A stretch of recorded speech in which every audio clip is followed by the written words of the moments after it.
Today we're going to be making some custom playroom wall decor.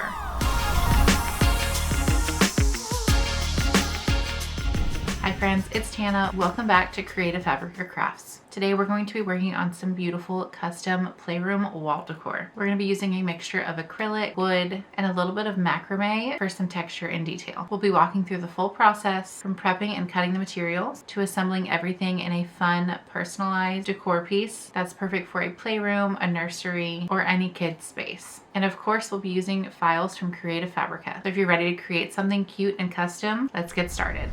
So here's the file that we're going to be working with. It's this adorable scripty handwritten font, and we are going to make our way to the laser.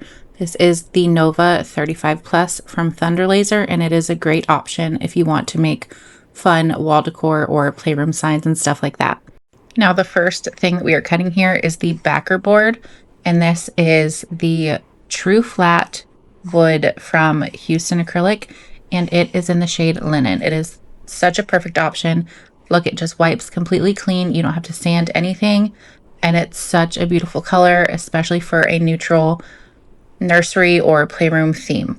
After we get that fully cleaned off, and we're going to let that dry a little bit, we're going to go in with our white acrylic, which is going to be the layer on the top.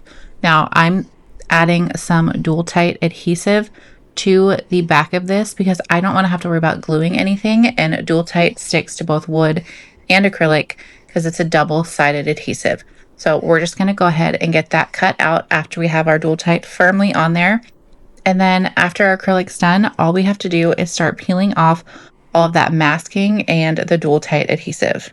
Now, if you ever have issues trying to get your masking to come off, I highly suggest getting one of the sharp plastic razor blades. So it's not too sharp and it won't cut you, but it's very helpful in getting under those little tiny edges so that you can successfully take your masking off, and this way you won't break any of your nails or rip them apart. Okay, next we're just going to go ahead and take off the backing for that dual tight adhesive, and then we are going to very carefully, very slowly center this on top of that backer board.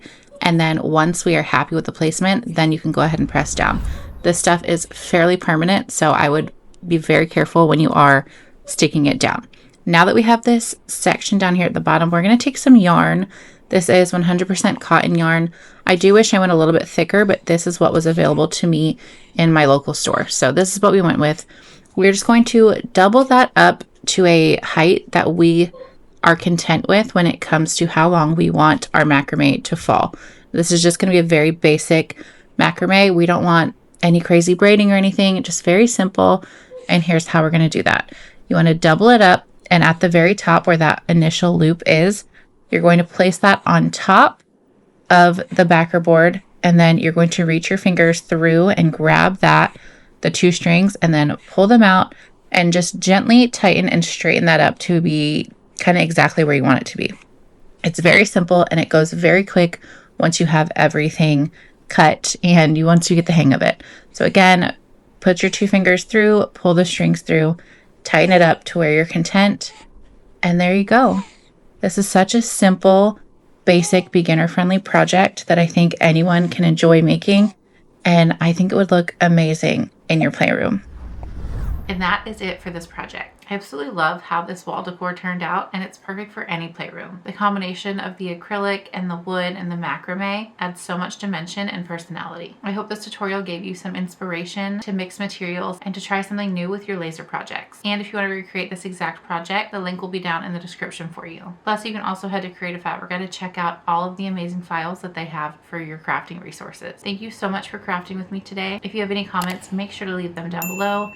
Give this video a thumbs up if you enjoyed it, and make sure to subscribe to our channel for new crafty videos every week. I'll see you in the next one.